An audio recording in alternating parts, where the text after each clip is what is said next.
Hello friends, ನಮಸ್ಕಾರ. ನೀವು ನೋಡ್ತಾ ಇರೋದು ಪೃಥ್ವಿರಾಜ್ ಯೂಟ್ಯೂಬ್ ಚಾನಲ್. ನಮ್ಮ ಚಾನಲ್ಗೆ ಎಲ್ಲರೂ ಸ್ವಾಗತ ಸುಸ್ವಾಗತ. ಈ ಒಂದು ಹೊಸ ಉದ್ಯೋಗ ಮಾಹಿತಿ ಬಂದಿದೆ. ಕರ್ನಾಟಕ ಸರ್ಕಾರದ ಕರ್ನಾಟಕ ಉಚ್ಚ ನ್ಯಾಯಾಲಯದಲ್ಲಿ ನೇಮಕಾತಿ ಆರಂಭವಾಗಿದೆ. ಇಲ್ಲಿ ವೇತನ 44,900ರಿಂದ ಸ್ಯಾಲರಿ ಆರಂಭವಾಗ್ತಿದೆ. ವಿದ್ಯಾರ್ಥಿ ಪದವಿ ಪಾಸ್ ಆಗಿರಬೇಕು. ವಯೋಮಿತಿ 18ರಿಂದ 40 ವರ್ಷ ವಯೋಮಿತಿ ಇರತಕ್ಕಂಥ ಅಭ್ಯರ್ಥಿಗಳು ಅರ್ಜಿಯನ್ನು ಸಲ್ಲಿಸಬಹುದಾಗಿದೆ. ಇವಾಗ ಆನ್ಲೈನ್ ಮೂಲಕ ಅರ್ಜಿ ಸಲ್ಲಿಸಿ ಆರಂಭವಾಗಿದೆ. ಇದು ಅಸಿಸ್ಟೆಂಟ್ ಕೋರ್ಟ್ ಸೆಕ್ರೆಟರಿ ಹುದ್ದೆ ಅಂತ ಅರ್ಜಿ ಕರೆದಿದ್ದಾರೆ. ತಮಗೆ ಈ ವಿಡಿಯೋದಲ್ಲಿ ಈ ವಿಡಿಯೋಗಳ ಬಗ್ಗೆ ಸಂಪೂರ್ಣ ಮಾಹಿತಿ ಹೇಳ್ತೀನಿ. ವಿಡಿಯೋನ ಎಲ್ಲೂ ಸ್ಕಿಪ್ ಮಾಡಿದೆ ಕೊನೆ ತಗೊಂಡು ಹಾಗೆ ಮಾಹಿತಿ ಇಷ್ಟ ಒಂದು ಲೈಕ್ ಮಾಡಿ ಮತ್ತು ಶೇರ್ ಮಾಡಿ, ನಿಮ್ಮ ಮನಸ್ಸನ್ನು ಕಮೆಂಟ್ ಮಾಡಿ. ಹೊಸಬರು ಯಾರು ನಮ್ಮ ಚಾನಲ್ ನೋಡ್ತಾ ಇದ್ದಾರೆ ಅವ್ರು ನಮ್ಮ ಚಾನಲ್ ಸಬ್ಸ್ಕ್ರೈಬ್ ಮಾಡ್ಕೊಳ್ಳಿ. ಹಾಗೆ ಪಕ್ಕದಲ್ಲಿರ್ತಕ್ಕಂಥ ಬೆಲ್ ಐಕಾನ್ ಮಾಡಿಕೊಂಡ್ರೆ ನಾವು ಅಪ್ಲೋಡ್ ಮಾಡೋ ಪ್ರತಿಯೊಂದು ವಿಡಿಯೋ ತಮಗೆ ನೋಟಿಫಿಕೇಶನ್ ಬರ್ತವೆ. ಹೊಸ ಹೊಸ ಉದ್ಯೋಗ ಮಾಹಿತಿಗಳು ದೊರೆಯುತ್ತದೆ. ಓಕೆ, ಇವಾಗ ಮಾಹಿತಿ ನೋಡೋಣ. ಇದು ಕರ್ನಾಟಕ ಸರ್ಕಾರದ ಕರ್ನಾಟಕ ಉಚ್ಚ ನ್ಯಾಯಾಲಯ ಆಫೀಸಿಯಲ್ ವೆಬ್ಸೈಟ್ ಆಗಿದೆ. ಇಲ್ಲಿರ್ತಕ್ಕಂಥ ಹುದ್ದೆಗಳಾಗಿವೆ. ಇಲ್ಲಿ ಯಾವ ಹುದ್ದೆ ಖಾಲಿವೆ ಅಂದರೆ ಕೋರ್ಟ್ ಅಸಿಸ್ಟೆಂಟ್ ಸೆಕ್ರೆಟರಿ ಹುದ್ದೆಗಳಾಗಿವೆ. ಇಲ್ಲಿ PDF ಕೊಟ್ಟಿದ್ದಾರೆ, ವೆಬ್ಸೈಟ್ ಆಗಿದೆ. ಈ ನೋಟಿಫಿಕೇಶನ್ ಇದೆ, ಅಪ್ಲೈ ಲಿಂಕ್ ಕೊಟ್ಟಿದ್ದಾರೆ. ಇದನ್ನ ಆಮೇಲೆ ನೋಡೋಣ. ಅವರು ಇಲ್ಲಿ PDF ಕೊಟ್ಟಿದ್ದಾರೆ. ನೋಡೋಣ ಒಂದು ನಿಮಿಷ. ಇಲ್ಲಿ PDF ಕೊಟ್ಟಿದ್ದಾರೆ. ಈ PDF ಅಲ್ಲಿ ಏನು ಬಂದಿದೆ ಅಂದರೆ ಸಂಪೂರ್ಣವಾಗಿ ಹುದ್ದೆಗಳ ಬಗ್ಗೆ ಮಾಹಿತಿ ಕೊಟ್ಟಿದ್ದಾರೆ, ಕ್ಲಿಯರಾಗಿ ಕೊಟ್ಟಿದ್ದಾರೆ. ಒಂದು ಸಾರಿ ಕರೆಕ್ಟಾಗಿ ಓದ್ಕೊಳ್ಳಿ, ಅಪ್ಲೈ ಮಾಡಿ. ಇಲ್ಲಿ ನೋಡ್ಕೋಬೋದು, ರಿಜಿಸ್ಟ್ರೇಷನ್ ಕೊಟ್ಟಿದ್ದಾರೆ. ಅಸಿಸ್ಟೆಂಟ್ ಕೋರ್ಟ್ ಸೆಕ್ರೆಟರಿ ಹುದ್ದೆಗಾಗಿ ಎಂದು ಕೊಟ್ಟಿದ್ದಾರೆ. ಅರ್ಜಿಸಲಿಕ್ಕೆ ಆರಂಭ. ಅಭ್ಯರ್ಥಿಗಳ ನೇರ ನೇಮಕಾತಿ ಕೊಟ್ಟಿದ್ದಾರೆ. ಕಲ್ಯಾಣ ಕರ್ನಾಟಕ ಪರೀಕ್ಷೆ ಕೊಟ್ಟಿದ್ದಾರೆ. ಕರ್ನಾಟಕ ಮತ್ತು ಕಲ್ಯಾಣ ಕರ್ನಾಟಕ ಮತ್ತು RBC ಕೊಟ್ಟಿದ್ದಾರೆ. ಆನ್ಲೈನ್ ಮೂಲಕ ಅರ್ಜಿ ಸಲ್ಲಿಸುವ ಕೊನೆಯ ದಿನಾಂಕ 15 ಏಪ್ರಿಲ್ 2026 ಅಂತ ಕೊಟ್ಟಿದ್ದಾರೆ. ಅಷ್ಟು ಅರ್ಜಿಯನ್ನು ಆನ್ಲೈನ್ ಮೂಲಕ ಸಲ್ಲಿಸಬಹುದು. ಒಟ್ಟು 11 ಕೋರ್ಟ್ ಅಸಿಸ್ಟೆಂಟ್ ಸೆಕ್ರೆಟರಿ ಹುದ್ದೆಯಾಗಲಿವೆ ಇದು ಕಲ್ಯಾಣ ಕರ್ನಾಟಕದಲ್ಲಿ. ಆಮೇಲೆ ಇಲ್ಲಿ ವೆಬ್ಸೈಟ್ ಕೊಟ್ಟಿದ್ದಾರೆ, ಇಲ್ಲಿಂದ ಅಪ್ಲೈ ಮಾಡಬೇಕಂತ. ಇಲ್ಲಿ ಬರೀ ಹುದ್ದೆಗಳು ವರ್ಗೀಕರಣ ಮಾಡಿದ್ದಾರೆ. ಯಾವ್ಯಾವ ಕಾಸ್ಟ್ಗೆ ಎಷ್ಟು ಪೋಸ್ಟ್ ಕೊಟ್ಟಿದ್ದಾರೆ. ಅದೇ ಕಲ್ಯಾಣ ಕರ್ನಾಟಕದಲ್ಲಿ ಒಟ್ಟು 11 ಹುದ್ದೆಗಳಿವೆ. ಇಲ್ಲಿ ಟೋಟಲಾಗಿ 4+1 ಕೊಟ್ಟಿದ್ದಾರೆ. 11 ಹುದ್ದೆಗಳು. ಇಲ್ಲಿ ಕಾಸ್ಟೇಜ್ ಕೊಟ್ಟಿದ್ದಾರೆ, ಯಾವ ಕಾಸ್ಟ್ಗೆ ಎಷ್ಟು ಹುದ್ದೆ ಕೊಟ್ಟಿದೆ ಅಂತ ತಿಳ್ಕೊಬೋದು. ಆಮೇಲೆ ಇದು ಬ್ಯಾಕ್ಲಾಗ್ ಹುದ್ದೆಯಾಗಿರುತ್ತದೆ. ಇಲ್ಲಿ ವೇತನ ಶ್ರೇಣಿ ಕೊಟ್ಟಿದ್ದಾರೆ. 44,900ರಿಂದ 1,42,400 ಪರ್ ಮಂತ್ ಆಗಿರುತ್ತೆ. 7th ಲೆವೆಲ್ ಬಂದು 7 CPC ಪ್ರಕಾರ ಆಗಿರುತ್ತದೆ. ಈ ನೇಮಕಾತಿ ವಿಧಾನ ಬಂದ್ಬಿಟ್ಟು ಅಭ್ಯರ್ಥಿಗಳ ಆಯ್ಕೆಗಳನ್ನು ಕೆಳಗಿನ ನಿಯಮಾನುಸಾರ ಮಾಡುತ್ತಾ ಕೊಟ್ಟಿದ್ದಾರೆ. ಮೊದಲನೇದಾಗಿ ಕಾಲಕ್ಕೆ ತಿದ್ದುಪಡಿ ಮಾಡಲಾದ ಕರ್ನಾಟಕ ಉಚ್ಚ ನ್ಯಾಯಾಲಯ ಸೇವಾ ಮತ್ತು ನೇಮಕಾತಿ ಷರತ್ತುಗಳನ್ನು ಕೊಟ್ಟಿದ್ದಾರೆ. ಆಮೇಲೆ ಇದು ಕೂಡ ಸೇಮ್ ಆಗಿದೆ. ಕರ್ನಾಟಕ ನಾಗರಿಕ ಸೇವಾ ಅಂತ ಕೊಟ್ಟಿದ್ದಾರೆ. ಕರ್ನಾಟಕ ಪರಿಶಿಷ್ಟ ಜಾತಿ ಪರಿಶಿಷ್ಟ ಪಂಗಡಗಳ ಅಭಿವರ್ಗ ಇಲಾಖೆ ಕೊಟ್ಟಿದ್ದಾರೆ. ಹಾಗೂ ಇಲ್ಲಿ ಪರಿಶಿಷ್ಟ ಜಾತಿ ಪಂಗಡಗಳ ಇತರ ಹಿಂದುಳಿದ ವರ್ಗಗಳ ಇಲಾಖೆ ಕೊಟ್ಟಿದ್ದಾರೆ. ಇಲ್ಲಿ ಅಧಿಸೂಚನೆ ಕೊಟ್ಟಿದ್ದಾರೆ. ದಿನಾಂಕ ವಿಷಯ 29/1/2026, 13/1/2026 ಇದು ಅಧಿಸೂಚನೆ ಹೊರಡಿಸಿದ್ದ ಡೇಟ್ ಕೊಟ್ಟಿದ್ದಾರೆ. ಇಲ್ಲಿ ಅರ್ಹತಾ ಮಾನದಂಡ ವಿದ್ಯಾರ್ಥಿ ಕೊಟ್ಟಿದ್ದಾರೆ. ಈ ಹುದ್ದೆಗೆ ಅಪ್ಲೈ ಮಾಡಬೇಕಾದ್ರೆ ಅಭ್ಯರ್ಥಿಗಳು ಯಾವುದೇ ಮಾನ್ಯತೆ ಹೊಂದಿರುವ ವಿಶ್ವವಿದ್ಯಾಲಯದಿಂದ ವಿಜ್ಞಾನ, ಕಲೆ, ವಾಣಿಜ್ಯ, ವ್ಯವಹಾರ ಯಾವುದಾದ್ರು ಒಂದರಲ್ಲಿ ಹಾಗೂ ಕಂಪ್ಯೂಟರ್ ಅಪ್ಲಿಕೇಶನ್ ವ್ಯವಹಾರ ಆಡಳಿತದಲ್ಲಿ ಅಥವಾ ಇತರೆ ಯಾವುದೇ ಮಾನ್ಯತೆ ಹೊಂದಿದ ವಿಶ್ವವಿದ್ಯಾಲಯದಿಂದ ತತ್ಸಮಾನ ಪರೀಕ್ಷೆಯಲ್ಲಿ ಪಾಸವರು ಅಪ್ಲೈ ಮಾಡಬಹುದು. ಇಲ್ಲಿ ಮತ್ತೊಂದು ಕೊಟ್ಟಿದ್ದಾರೆ. ಕರ್ನಾಟಕ ಪ್ರೌಢ ಶಿಕ್ಷಣ ಪರೀಕ್ಷೆ ನಡೆಸುವ ಇತರೆ ಮಾನ್ಯತೆ ಹೊಂದಿರುವ ಮಂಡಳಿಯ ನಡೆಸುವ ಆಂಗ್ಲ ಶೀಘ್ರಲಿಪಿ ಪ್ರೌಢ ದರ್ಜೆ ಅಥವಾ ಆಂಗ್ಲ ಶೀಘ್ರಲಿಪಿ ಪ್ರೊಸೆಸಿಂಗ್ ಬೆರಳಚ್ಚು ಪ್ರೌಢ ದರ್ಜೆ ಪರೀಕ್ಷೆಯಲ್ಲಿ ಉತ್ತೀರ್ಣರಾಗಿರಬೇಕು ಅಂತ ಕೊಟ್ಟಿದ್ದಾರೆ. ಅವರು ಕೂಡ ಅಪ್ಲೈ ಮಾಡಬಹುದು.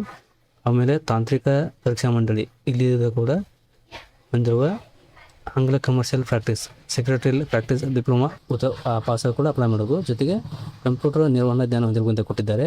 ಹಾಗೂ ಇಲ್ಲಿ ಕನಿಷ್ಠ 3 ವರ್ಷಗಳ ಕಂಪ್ಯೂಟರ್ ಬೇಸಿಕ್ ಕೋರ್ಸ್ನ 3 ತಿಂಗಳ ಕಂಪ್ಯೂಟರ್ ಬೇಸಿಕ್ ಕೋರ್ಸ್ ಆಗಿರಬೇಕು ಅಂತ ಕೊಟ್ಟಿದ್ದಾರೆ. ಪ್ರದಾನ ಮಾಡುವ ಶಿಕ್ಷಣ ಇದು ಸ್ವಲ್ಪ ಹೊಂದಿರಬೇಕು ಅಂತ ಕೊಟ್ಟಿದ್ದಾರೆ. ಇದು ವಯೋಮಿತಿ ಕೊಟ್ಟಿದ್ದಾರೆ. 18ರಿಂದ ಸ್ಟಾರ್ಟ್ ಆಗುತ್ತೆ.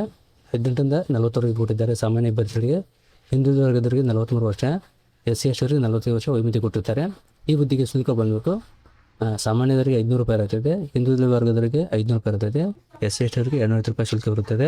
ಆಮೇಲೆ ಇಲ್ಲಿ ಅಭ್ಯರ್ಥಿಗಳು 1ಕ್ಕಿಂತ ಹೆಚ್ಚು ಅರ್ಜಿ ಸಲ್ಲಿಸಬೇಕಾದ್ರೆ ಸಹ ಕೂಡ ಮತ್ತೊಮ್ಮೆ ಪೇಮೆಂಟ್ ಮಾಡಬೇಕಂತ ಕೊಟ್ಟಿದ್ದಾರೆ.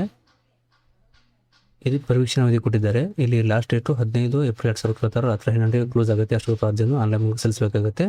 ಶೀಘ್ರಲಿಪಿ ಪರೀಕ್ಷೆ ಮತ್ತು ಸಂದರ್ಶನಕ್ಕೆ ಕರೆಯಲ್ಪಡುವ ಅಭ್ಯರ್ಥಿಗಳಿಗೆ ಸಂದರ್ಭಾನುಸಾರ ಇಮೇಲ್ ಮೂಲಕ ತಿಳಿಸಿ ಕೊಟ್ಟಿದ್ದಾರೆ. ಇಲ್ಲಿ ಸೇವಾ ಪರೀಕ್ಷಾ ಅವಧಿ ಕೊಟ್ಟಿದ್ದಾರೆ. ಆಯ್ಕೆ ವಿಧಾನ ಶೀಘ್ರಲಿಪಿ ಎಕ್ಸಾಮ್ ಇರುತ್ತೆ, ಟೈಪಿಂಗ್ ಓದು. ಶೀಘ್ರಲಿಪಿ ಮತ್ತು ಸಂದರ್ಶನ ಯಾವುದರ ಮೂಲಕ ಇರ್ತಕ್ಕಂಥ ಉದ್ಯೋಗವಾಗಿದೆ. 170 ಅಂಕ 70 ಅಂಕ ಕೊಟ್ಟಿದ್ದಾರೆ, ಕನಿಷ್ಠ 70 ಅಂಕ. ಶೀಘ್ರಲಿಪಿ 600 ಪದಗಳನ್ನು ಹೊಂದಿರುವ ಖಂಡಿಕೆಯಲ್ಲಿ ನಿಮಿಷಕ್ಕೆ 120 ಟೈಪಿಂಗ್ ಮಾಡಬೇಕಂತ ಕೊಟ್ಟಿದ್ದಾರೆ. ಅದೇ ರೀತಿ ಸಂದರ್ಶನ ಮೂಲಕ ಕೂಡ ಆಯ್ಕೆ ಮಾಡ್ತಿದ್ದು ಕೊಟ್ಟಿದ್ದಾರೆ. ಸಂದರ್ಶನದಲ್ಲಿ 1:5 ಅನುಪಾತ ಮೇಲೆ ಆಯ್ಕೆ ಮಾಡ್ತಿದ್ದು ಕೊಟ್ಟಿದ್ದಾರೆ. ಕೆಲವು ಸೂಚನೆ ಕೊಟ್ಟಿದ್ದಾರೆ, ಓದ್ಕೊಳ್ಳೋದನ್ನು. ಇದು ಕಲ್ಯಾಣ ಕರ್ನಾಟಕದಾಗಿದೆ. ಇದು ಅಪ್ಲೈ ಮಾಡೋ ಲಿಂಕ್ ಆಗಿದೆ ಕಣ.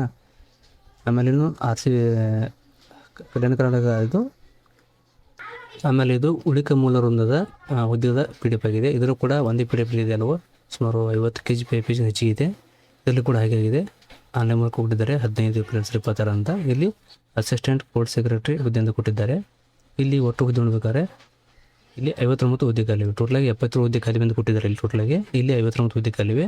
ಇಲ್ಲಿ ಕೂಡ ಕಾಸ್ಟ್ ವೈಸ್ ಕೊಟ್ಟಿದ್ದಾರೆ. ನಿಮ್ದು ಯಾವ ಕಾಸ್ಟ್ ಕೊಟ್ಟು ನೋಡ್ಕೊಂಡು ಅಪ್ಲೈ ಮಾಡೋದು. ಇಲ್ಲಿ ಒಟ್ಟು 53+6 59 ಹುದ್ದೆ ಖಾಲಿ ಕೊಟ್ಟಿದ್ದಾರೆ. ಇಲ್ಲಿ ಕಾಸ್ಟ್ ವೈಸ್ ಕೊಟ್ಟಿದ್ದಾರೆ. ಇಲ್ಲಿ ಇದು ಸೇಮ್ ಹಾಗೆ ಇರುತ್ತೆ ಅಲ್ಲೋ. ಇಲ್ಲಿ ಪೋಸ್ಟರ್ ಚೇಂಜ್ ಆಗಿವೆ. ಇಲ್ಲಿ ಬೆಂಗಳೂರು ಸಂಖ್ಯೆ ಕೊಟ್ಟಿದ್ದಾರೆ 4 ಅಂತ. ಅದರಲ್ಲಿ ಪ್ರವರ್ಗ 2A 3B ಕೊಟ್ಟಿದ್ದಾರೆ ಸಾಮಾನ್ಯ ವರ್ಗ. ಆಮೇಲೆ ಸಾಮಾನ್ಯ ಅಭ್ಯರ್ಥಿ ಈ ರೀತಿ ಬಿಂದು ಅಂತ ಕೊಟ್ಟಿದ್ದಾರೆ. ಶ್ರೇಣಿಯಲ್ಲಿ ಕೂಡ ಸ್ಯಾಲ್ರಿ ಸೇಮ್ ಸ್ಯಾಲ್ರಿ ಇರುತ್ತೆ. ನೇಮಕಾತಿ ವಿಧಾನ ಕೂಡ ಸೇಮ್ ಇರುತ್ತೆ. ಇಲ್ಲಿ ಎಲ್ಲ ಪ್ರೊಸೆಸ್ ಸೇಮ್ ಆಗಿದೆ. ಇದನ್ನು ಒಂದು ಸಾರಿ ಕರೆಕ್ಟಾಗಿ ಓದ್ಕೊಳ್ಳಿ. ಇಲ್ಲಿ ಕೂಡ ವಿದ್ಯಾರ್ಥಿ ಸೇಮ್ ಕೊಟ್ಟಿದ್ದಾರೆ. ಯಾವುದೇ ಪದವಿಯಲ್ಲಿ ಆರ್ಟ್ಸ್ ಕಾಮರ್ಸ್ ಸೈನ್ಸ್ ಬಿಸ್ನೆಸ್ ಇದು ಅಕೌಂಟೆನ್ಸಿ ಅವರು ಪಾಸರು ಕಾಮರ್ಸ್ ಅವ್ರಿಗೂ ಅಪ್ಲೈ ಮಾಡಬಹುದಾಗಿದೆ. ಈ ರೀತಿ ಮಾಹಿತಿ ಕೊಟ್ಟಿದ್ದಾರೆ. ಒಂದು ಸಾರಿ ಓದ್ಕೊಂಡು ಅಪ್ಲೈ ಮಾಡಿ. ಇಲ್ಲಿ ವಯೋಮಿತಿ ಕೂಡ ಕೊಟ್ಟಿದ್ದಾರೆ. ಸಾಮಾನ್ಯರಿಗೆ 40 ವರ್ಷ, ಹಿಂದುಳಿದವರಿಗೆ 43 ವರ್ಷ, SC 45 ವರ್ಷ ವಯೋಮಿತಿ ಕೊಟ್ಟಿದ್ದಾರೆ ಇಲ್ಲಿ. ಹಾಗೂ ಅರ್ಜಿ ಶುಲ್ಕ ಇದು ಕೂಡ ಸೇಮ್ ಆಗಿರುತ್ತೆ ಎಲ್ಲರಿಗೂ. ಒಂದು ಸಾರಿ ಕರೆಕ್ಟಾಗಿ ಓದ್ಕೊಂಡು ಅಪ್ಲೈ ಮಾಡಿ. ಇದು ನೋಟಿಫಿಕೇಶನ್ ಆಗಿದೆ. ಎಕ್ಸಾಮ್ ಕೂಡ ಕೊಟ್ಟಿದ್ದಾರೆ, ಚಿಗುರುಲಿಪಿ ಮತ್ತು ಸಂದರ್ಶನ ಅಂತ. ಇದು ಪ್ರೊಸೆಸ್ ಸೇಮ್ ಆಗಿರುತ್ತೆ. ಇನ್ನು ಅರ್ಜಿಯನ್ನು ಹೇಗೆ ಸಲ್ಲಿಸಬೇಕಾದ್ರೆ ಇಲ್ಲಿ ಆನ್ಲೈನ್ ಮೂಲಕ ಲಿಂಕ್ ಕೊಟ್ಟಿದ್ದಾರೆ ಒಂದು. ಈಗ ನೋಡಿ, ಇಲ್ಲಿ for assistant court secretary RPC ಅಂತ ಕೊಟ್ಟಿದ್ದಾರೆ. ಇದು KKR ಆಗಿದೆ. ಇವಾಗ RPC ಇಲ್ಲಿ ಕ್ಲಿಕ್ ಮಾಡಿದಾಗ ಈ ರೀತಿ ಫಾರ್ಮ್ ಬರುತ್ತೆ. ಅದು ಅಪ್ಲಿಕೇಶನ್ ಫಾರ್ಮ್ ಓಪನ್ ಆಗುತ್ತೆ ಆನ್ಲೈನ್ ಮೂಲಕ. ಸ್ವಲ್ಪ ವೇಟ್ ಮಾಡಿ. ನೋಡಿ, ಇದೇ ರೀತಿಯಾಗಿರುತ್ತದೆ. ಇಲ್ಲಿ PDF ಕೂಡ ಕೆಳಗಡೆ ಓಪನ್ ಆಗ್ತಿದೆ. ಇಲ್ಲಿ ಇದೇ ರೀತಿ PDF ಇದೆ. ಒಂದ್ಸರಿ ಓದ್ಕೊಳ್ಳಿ. ಇಲ್ಲಿ ಪ್ರೊಸೆಸ್ ಯಾವ ರೀತಿ ಕೊಟ್ಟಿದ್ದಾರೆ ಹೀಗೆ ಅಂತ. ಇಲ್ಲಿ ಆನ್ಲೈನ್ ಆಪ್ಷನ್ ಕೂಡ ಇಲ್ಲಿ ಕ್ಲಿಕ್ ಮಾಡಿದಾಗ ಅಪ್ಲಿಕೇಶನ್ ಫಾರ್ಮ್ ಓಪನ್ ಆಗುತ್ತೆ. ಈ ರೀತಿ ಓಕೆ ಅಂತ ಕೊಡಿ. ಈ ರೀತಿ ಇನ್ಸ್ಟ್ರಕ್ಷನ್ ಬರ್ತಾ ಓದ್ಕೊಂಡು ಅಗ್ರಿ ಅಂತ ಕ್ಲಿಕ್ ಮಾಡಿ. ಅಪ್ಲೈ ಅಂತ ಕ್ಲಿಕ್ ಮಾಡಿದಾಗ ಈ ರೀತಿ ಅಪ್ಲಿಕೇಶನ್ ಫಾರ್ಮ್ ಬರುತ್ತೆ. ಇದು ತಮ್ಮೆಲ್ಲರಿಗೂ ಕೋರ್ಟ್ನಲ್ಲಿ ಜಾಬ್ ಇರ್ತಕ್ಕಂಥವ್ರು ಹಾಕಿದವ್ರಿಗೆ ಮಾಹಿತಿ ಗೊತ್ತಿರುತ್ತೆ. ಅದೇ ರೀತಿ ಸೇಮ್ ಪ್ರೊಸೀಜರ್ ಇರುತ್ತದೆ. ಎಲ್ಲವನ್ನು ಫಿಲ್ಅಪ್ ಮಾಡಿ ಅರ್ಜಿನ ಸಲ್ಲಿಸಬೇಕಾಯ್ತು. ಲಾಸ್ಟಿಗೆ ಪೇಮೆಂಟ್ ಮಾಡಬೇಕಾಗುತ್ತೆ. ಪೇಮೆಂಟ್ ಮಾಡಿದ ನಂತರ ಅದನ್ನು ನೀವು PDF ಡೌನ್ಲೋಡ್ ಮಾಡಿಕೊಂಡು ಅದನ್ನು ಸ್ಕ್ಯಾನ್ ಮಾಡಿ ಅಪ್ಲೋಡ್ ಮಾಡಬೇಕಾಗುತ್ತೆ. ಓಕೆನಾ? ಈ ರೀತಿ ಒಂದು ಸೈಜ್ ಚೆಕ್ ಮಾಡಿಕೊಂಡು ಅರ್ಜಿಯನ್ನು ಸಲ್ಲಿಸ್ಬೋದಾಗಿದೆ. ಓಕೆ ಫ್ರೆಂಡ್ಸ್, ಇದು ಕರ್ನಾಟಕ ಸರ್ಕಾರದ ಕರ್ನಾಟಕ ಉಚ್ಚ ನ್ಯಾಯಾಲಯ ನೇಮಕಾತಿಯ ಒಂದು ಸಣ್ಣ ಮಾಹಿತಿ ಆಗಿತ್ತು. ತಮಗೆ ಈ ಮಾಹಿತಿ ಹೇಳಿದ್ದೇನೆ. ಇಷ್ಟ ಆಗಿದ್ರೆ ಒಂದು ಲೈಕ್ ಮಾಡಿ ಮತ್ತು ಶೇರ್ ಮಾಡಿ. ವಿಡಿಯೋ ನೋಡೋಕ್ಕೆ ತುಂಬ ಧನ್ಯವಾದಗಳು. Thanks for watching. Jai Hind, Jai Karnataka.